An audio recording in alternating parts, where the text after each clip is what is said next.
L'esfondrament parcial d'un edifici del centre històric de Manresa impedirà per segona nit consecutiva a una vintena de veïns dormir a casa seva. Els tècnics municipals han determinat que l'edifici del barri antic pateix greus deficiències estructurals i que una fuita d'aigua seria la causa de l'ensorrament. Sergi Lledó, company de Canal Taronja Central, bona tarda. On hauran de passar per segona nit els veïns? La nit, vaja, on dormiran? Bona nit, Pere. Doncs s'han buscat la vida tots plegats. Són 8 famílies, estem parlant d'unes 20 persones.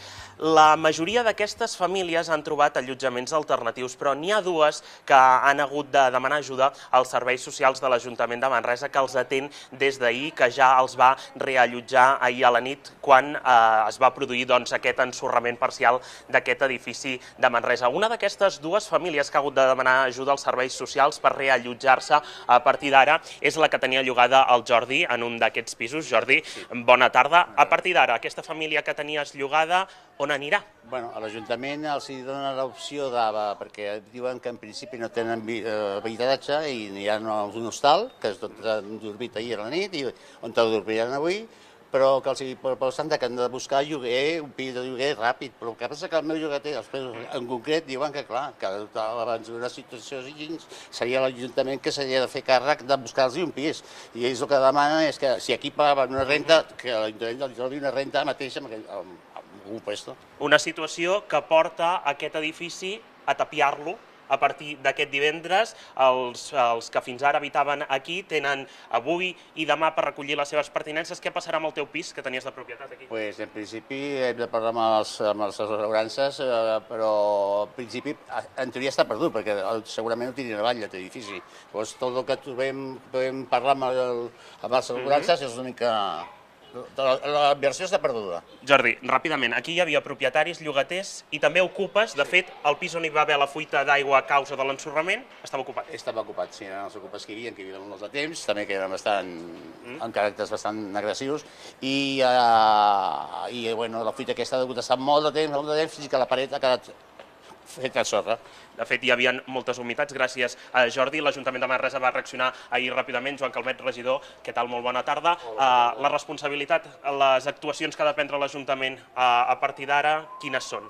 Bé, la primera que hem fet és assegurar que no passi res de pitjor, per tant es tapiarà tot l'edifici i ara la nostra responsabilitat passa per instar els propietaris, que hi ha un total de 10 propietaris en aquest edifici, perquè de forma consensuada decideixin si es vol fer una rehabilitació integral o anem directament a l'enderroc i una construcció d'un nou edifici.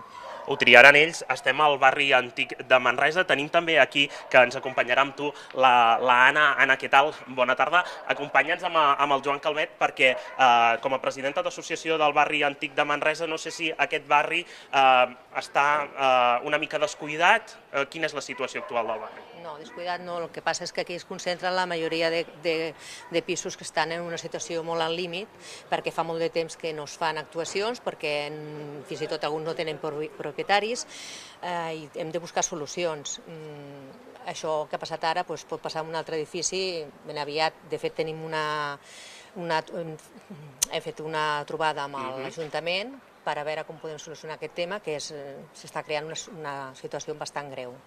Una situació bastant greu, tot i així la resposta ahir va ser molt ràpida. Com ho recordeu la nit d'ahir, Joan, quan es va haver d'actuar per aquest ensorrament? Home, complicada, perquè aquestes coses generen una angoixa important, sobretot en les persones que hi viuen, i el que hem de procurar des dels serveis tècnics municipals, des de la pròpia policia local i el servei d'acollida, serveis socials i els tècnics d'urbanisme, que havien de mirar a veure si l'estat de l'edifici era prou preocupant com per desallotjar-lo o no. Això genera un estrès en el qual vam saber respondre, jo penso que adequadament, amb temps i forma, i aquí estem ara amb un edifici evacuat, amb unes persones que totes han trobat on passar la nit o on passar els propers dies i amb una decisió pendent que s'ha de prendre en breu per veure què fem.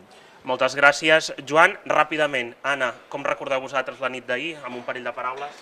Amb molta angoixa. Els veïns no sabien què estava passant i el forat es veu per l'altre cantó, però per aquí no. Vam veure una actuació molt ràpida, això sí, va ser tot molt ràpid, però la gent es va espantar una mica. Es va espantar una mica i, de fet, com veieu, alguns ja s'estan enduent les seves pertinences. Divendres es tapiarà l'edifici i hauran de decidir els veïns, els propietaris, què volen fer, si enderrocar-lo o rehabilitar-lo.